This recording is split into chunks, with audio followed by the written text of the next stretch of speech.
Puan ngakak baca ini. Nasrun jualan Anies, cucu pahlawan. PKI juga banyak pahlawan. Inilah akibatnya kalau memilih calon presiden asal populer. Asal pendukungnya cerewet seolah banyak di media sosial. Akhirnya bingung sendiri untuk menjual kelebihan calon presiden tersebut. Selain kelebihan bayar tentunya. Setelah sebelumnya menjual Anies adalah antitesa Jokowi yang menghilangkan potensi dipilih pendukung Jokowi, kini Nasdem menjual Anies sebagai cucu pahlawan nasional. Andai Puan membaca berita ini, penulis yakin Puan akan ngakak guling-guling. Padahal di bawah, para pendukung abut adalah orang yang selalu menghina Megawati, cuma bisa jualan nama bapak. Lalu mereka juga menghina Puan dengan kalimat, cuma pintar jual nama nyokap dan kakek. Ternyata Nasdem melakukan hal serupa, menjual engkongnya abut. Gimana enak jilat taiknya Kadrun. Mari kita perhatikan kalimat lucu Nasrun berikut ini.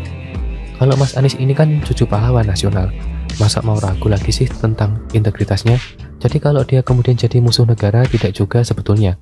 Mas Anies ini jelas dia punya latar belakang seperti apa, kata Adi.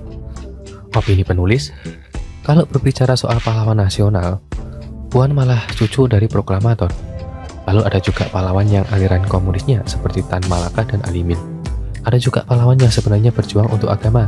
Dialah Imam Bonjol yang membunuh banyak kaum adat Minang plus sebagian suku Batak. Banyak juga pahlawan dari keturunan Tionghoa. Kalau berbicara pahlawan harusnya Nasdem malu, karena Anies didukung kelompok intoleran terhadap keturunan Tionghoa. Padahal banyak pahlawan keturunan Tionghoa. Apa Nasdem lupa saat demo Ahok spanduk bertuliskan Ganyang Cina beredar di mana-mana? Kalau kakak Anies masih hidup, dia akan malu terhadap kelakuan cucunya. Kakek Anies adalah pahlawan yang mengajak keturunan Arab dan Yaman untuk mengabdi kepada Indonesia. Sedangkan Anies malah bergaul dengan keturunan Yaman dan menjadi bibit perpecahan seperti bibit dalam menjajah pribumi seperti bahar yang dicium kakinya. Belum orang-orang seperti Bakhtiar Nasir yang mengajarkan rakyat minum kuncing onta. Belum Sobri Lubis yang menghalalkan darah Ahmadiyah. Kalau penulis jadi kakek Anies, maka sebagai orang waras penulis akan gambar dan menyuruh Anies minta maaf di hadapan publik karena telah memainkan politik identitas yang memecah belah bangsa. Jadi kesimpulannya, cucu seorang pahlawan nasional tidak menjamin bahwa cucunya akan bersikap seperti sang kakek. Wajar pula saat itu kalau kakeknya Anies lebih memilih Indonesia sebagai tanah air. Tanah airnya sampai sekarang masih kacau perang tiap hari. Yang penting orang itu tidak terlibat kasus makar terhadap negara, berpotensi membuat NKRI tercabik-cabik, tambah Ali. Opini penulis, tidak terlibat kasus. Bagaimana dengan kasus-kasus kelebihan bayar? Bagaimana dengan kasus Formula E? Bagaimana dengan pemeran buku yang menghabiskan dana 146 miliar?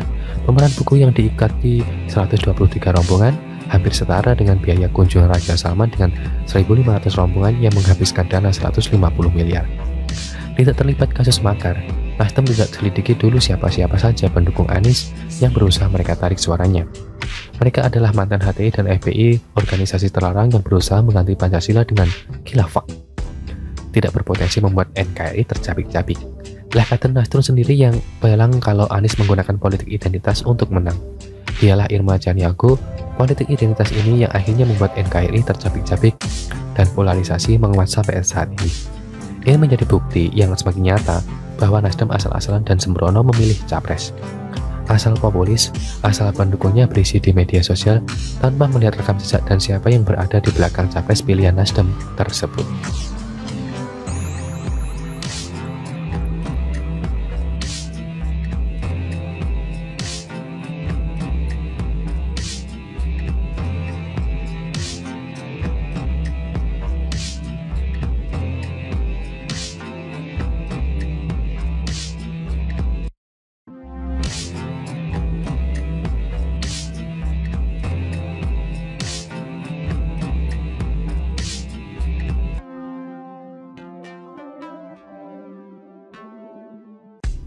Puan ngakak baca ini.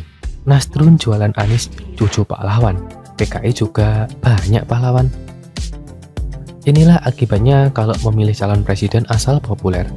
Asal pendukungnya cerewet seolah banyak di media sosial. Akhirnya bingung sendiri untuk menjual kelebihan calon presiden tersebut. Selain kelebihan bayar tentunya. Setelah sebelumnya menjual Anies adalah antitesa Jokowi yang menghilangkan potensi dipilih pendukung Jokowi, kini Nasdem menjual Anies sebagai cucu pahlawan nasional. Andai Puan membaca berita ini, penulis yakin Puan akan ngakak guling-guling. Padahal di bawah, para pendukung Abud adalah orang yang selalu menghina Megawati, cuma bisa jualan nama bapak. Lalu mereka juga menghina Puan dengan kalimat, cuma pintar jual nama nyokap dan kakek. Ternyata Nasdem melakukan hal serupa, menjual engkongnya Abud. Gimana enak jilat taiknya Kadrun? Mari kita perhatikan kalimat lucu Nasdrun berikut ini. Kalau Mas Anies ini kan cucu pahlawan nasional, masa mau ragu lagi sih tentang integritasnya? Jadi kalau dia kemudian jadi musuh negara tidak juga sebetulnya. Mas Anies ini jelas dia punya latar belakang seperti apa, kata Ali. Opini penulis, kalau berbicara soal pahlawan nasional, Puan malah cucu dari proklamator. Lalu ada juga pahlawan yang aliran komunisnya seperti Tan Malaka dan Alimin. Ada juga pahlawan yang sebenarnya berjuang untuk agama.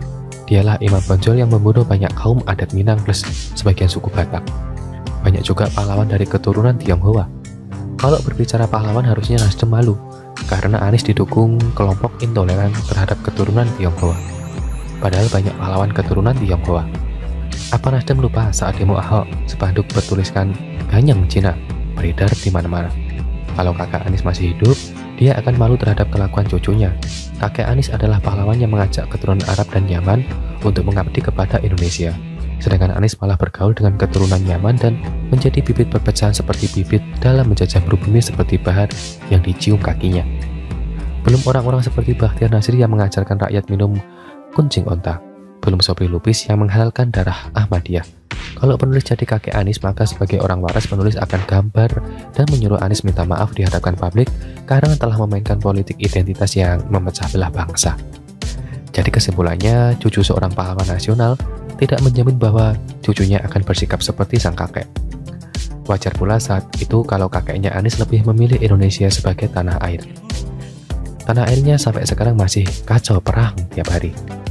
Yang penting orang itu tidak terlibat kasus makar terhadap negara, berpotensi membuat NKRI tercabik-cabik, tambah Ali. Opini penulis, tidak terlibat kasus. Bagaimana dengan kasus-kasus kelebihan bayar? Bagaimana dengan kasus Formula E? Bagaimana dengan pemeran buku yang menghabiskan dana 146 miliar?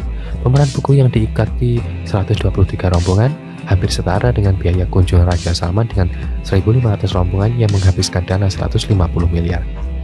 Tidak terlibat kasus makar. Nasdem tidak selidiki dulu siapa-siapa saja pendukung Anies yang berusaha mereka tarik suaranya.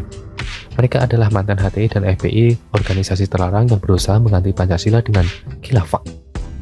Tidak berpotensi membuat NKRI tercabik-cabik. Lah kata Nasdem sendiri yang bilang kalau Anies menggunakan politik identitas untuk menang. Dialah Irma Janiago, politik identitas ini yang akhirnya membuat NKRI tercabik-cabik dan polarisasi menguat sampai saat ini. Ini menjadi bukti yang semakin nyata bahwa Nasdem asal-asalan dan sembrono memilih capres. Asal populis, asal pendukungnya berisi di media sosial tanpa melihat rekam jejak dan siapa yang berada di belakang capres pilihan Nasdem tersebut.